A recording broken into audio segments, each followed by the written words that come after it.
Welcome back to the Citizen channel. You're all staying safe and well. And a kick-off Manchester City, I didn't know that special. Yes, a new paper, of course, from the Manchester Evening News, but it's a special pre-season thing. They do these, and it's a Manchester Evening News season 24-25 special with analysis, opinion and fact. I'll add my little opinions to this as well, plus a club-by-club guide to every Premier League team. So yeah, they come up with some ideas. I'll give you my little ideas as we go through this as well on how the other guys are going to do this season. So we're going to have a look inside this 48-page special that's available from all good news agents, and it's available from Reach Sports for £3.50. But if you can pick it up and go and pick it up rather than get it through the post and pay the additional postage, it's probably better value for money. It's okay. It's bog standard stuff. A lot of things we didn't learn, but obviously it looks as though we might learn something, but then obviously when you read the articles, we don't learn too much, but we'll talk about it anyway, and I'll dig up any interesting facts and oddities that come to light in it. So please join me for this, and yes, please, if you are new to the channel, please push that subscribe and push the bell notifications, everything City past, present, as long as I can keep going. My little thanks to new members. I do have memberships for the channel now, just 99p a month, guys. It'll help me if you support the channel moving forward to try and do other bits and pieces. And my welcome to new members, Gary, Kevin, Roy, Vic, Shelley and Alan. Thank you very much for jumping on board and spread the word, guys. It's always much appreciated. You do get early access to all my city vlogs, of course. Some, like the history stuff, is months ahead, months in advance. There's that many stored up in my little libraries, as long as I keep putting them out. So you get early access to all that, and some special offers throughout the season as well. So keep tuned for that. The more the membership grows, and my thanks for your support. And I do film and TV stuff as well, guys. So if you're interested in that, or somebody who's not interested in City, I don't know how they could not be, but yeah, push them in my direction if they like film and TV. I do reviews and information vlogs on there as well. So join me for that. We do have sponsors availability for the channel as well this season. We do have a sponsor at the moment, but more on that later. We'll talk about this first, and then if you're stuck with me, guys, if you like film posters, stick with me till the end. I'll give you some information on where you can get a little bit of a discount on some as well from a certain site. Right, subs and memberships done. My thanks to new members. I've already done that. So City's High Five. This is the first piece in this paper by Simon Bukowski. City set for huge year on and off the pitch, he says. So Simon's usual cheerful self, although I can't blame him. He's got to be, it's got to be risen. These things are going to raise their ugly heads throughout this season, because it's a big season off the pitch as well, isn't it? With the charges and the ATP and all the various PSR, FFP, you name it, whatever it is. Simon did. To quote Simon, he said, "Will this be the year it all comes crashing down to earth?" Well, he's a United fan anyways, and he's never going to be overly positive. City know they're on borrowed time, he says.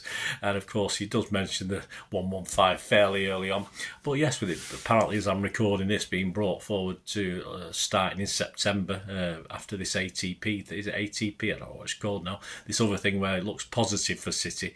Of course, the PSR thing might come forward a little bit, and hopefully a positive result on one might help the other as well. So yeah, he mentions the 115 fairly early on, but yes, it should be the year this is all sorted out one way or another, isn't it? But despite that, his closing paragraph states clearly, and thank you Simon for the positivity here, it will take something as exceptional as City have been for the last 4 years to dethrone them. Well, again, probably not rocket science, is it? But there you go. Next, Tyrone Marshall. Is this Pep's last dance? Again, I can't argue with the fact that they're looking into this. He concludes that, yes, the 115 thingy may have a big bearing on his last dance. In other words, the fact if we get in trouble, he might stay, rather than if we don't, he'll go.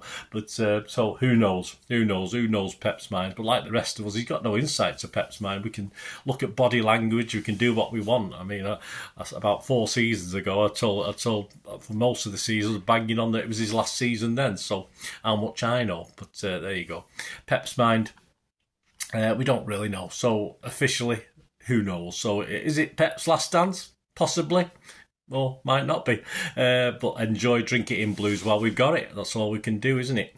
And then Simon Bukowski's back with Harl in Earl ready to roll. So another interesting player who, after yet another summer off with Norway, of course, failing to qualify for the Euros, he talks about him also looking likely to miss out on the Ballon d'Or if Rodri gets his way, hopefully. That'll be fingers crossed.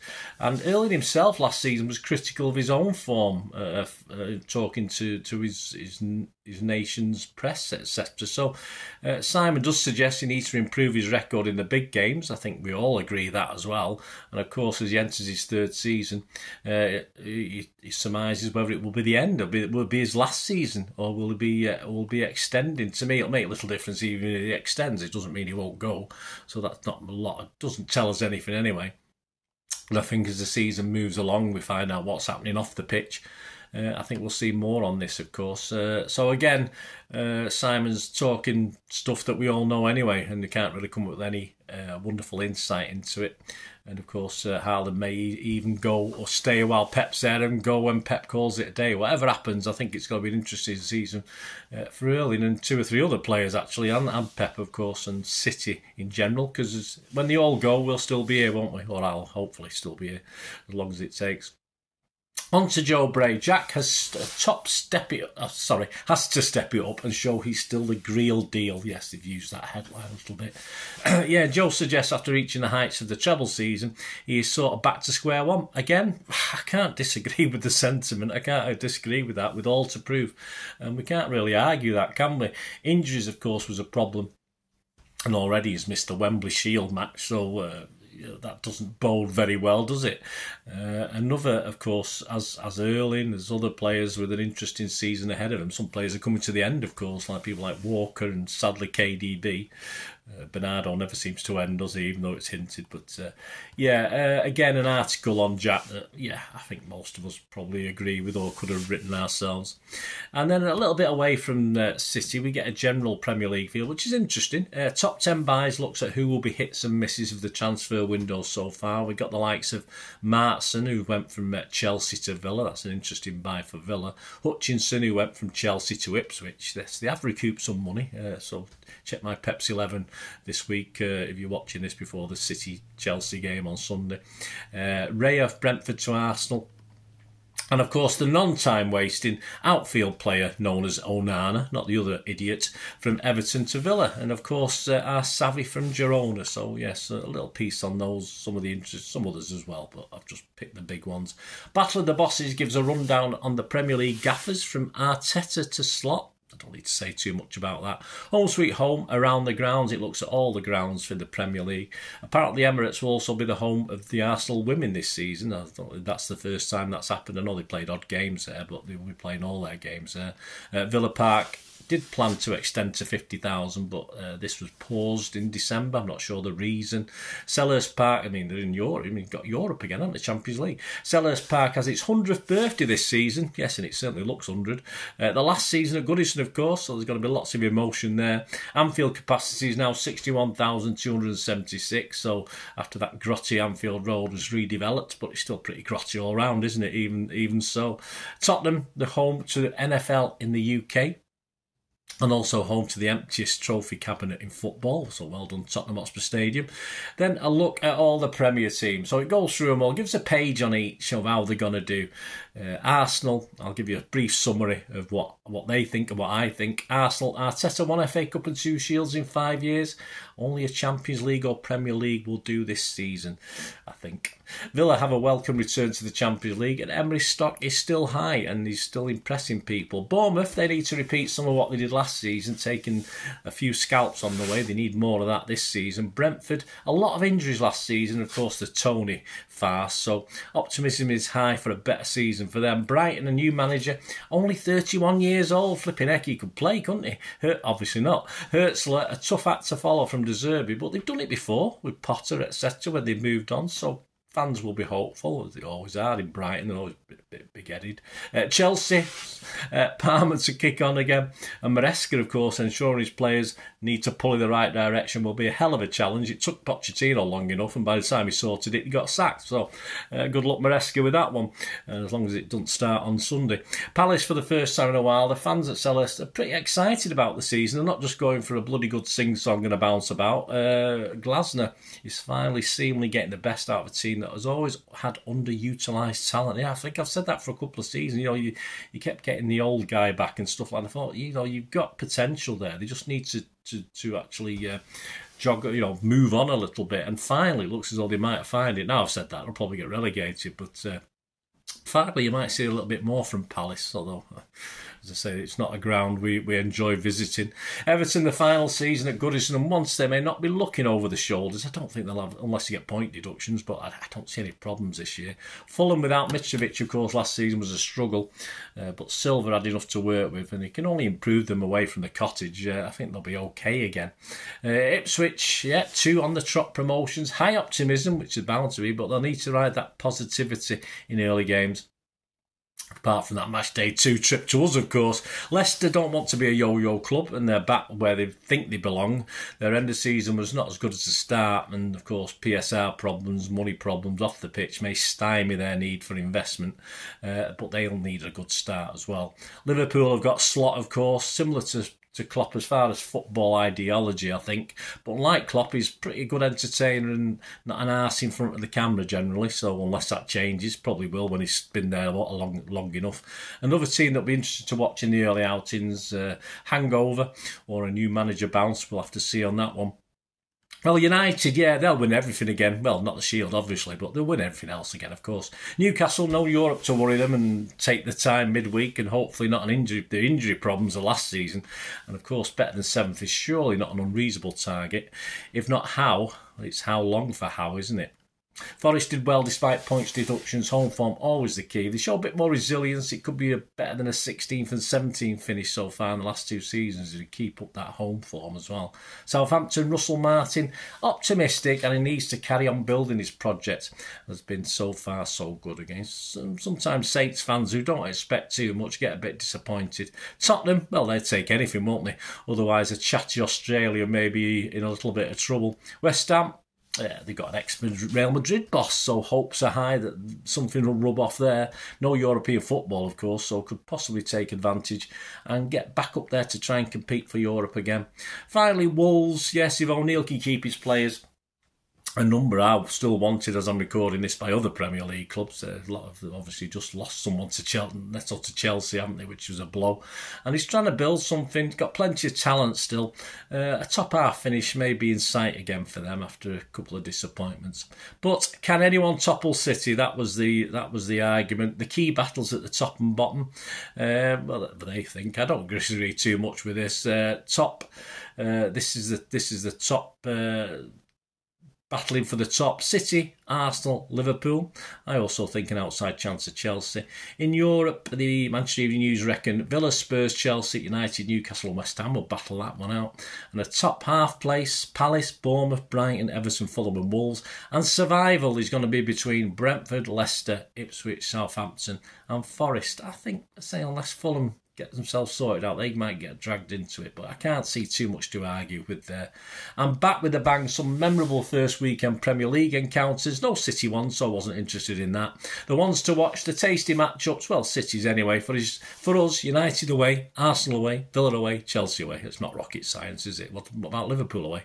Anyway, 4 points from 12 last season from those 4 games, but I can think of plenty more. And an interesting one just to almost finish off, penultimate one: fans long distance love affair. How far will each team's fans travel? And the fans who have to travel the furthest are Newcastle fans. Will have to travel 9,444 miles this season. City are 5th longest, so it's still far. 5th, 6,095, and 9 miles more than United. Well, they're outside Manchester, aren't they? So obviously, both North London teams have the least distance to cover. There you go. Spurs just 4,083. Arsenal 3,966. And the controversies, I look at last season's arguments and problems, just sort of looks at points deductions to anger over VAR, so no surprise there. And finally, the stats, you know, like the stats, 23-24, some of the stats in numbers, record number of goals last season, 1,246, beating the inaugural 92-93 season, excuse me, and 1,222. Sheffield United broke the record, an unwanted record this, for most goals conceded, beating Swindon's 142 games in 93-94. They conceded 104 last season. United's 8th position was the lowest finish in the Premier League area. When we let them sneak into Europe, didn't we? Shocking. 105 yellow cards for Chelsea last season, beating Leeds' record till that time, 101 two seasons ago. And interesting enough, the only outfield players to play in every game were Saliba for Arsenal and Kilman for Wolves. And in the keepers, which you'd expect, Pickford for Everton, Leno for Fulham, Vicario for Spurs, and my good pal, Onana at United. I'd love to know how many thousands of minutes that idiot wasted on goal kicks last season, but they don't give us that stat. And that's it. There you go, guys. Something interesting, some good stuff in there. And I quite enjoyed it. I say it's probably worth $3.50. It's certainly not worth $3.50 plus postage, but hey, it gives you some thought, food for thought, and as a City fan. So we hope we enjoyed this little kick-off Manchester City special. I didn't know that's City special. And let us know your thoughts, guys. Let us know your optimism and thoughts for the new season coming, etc., etc.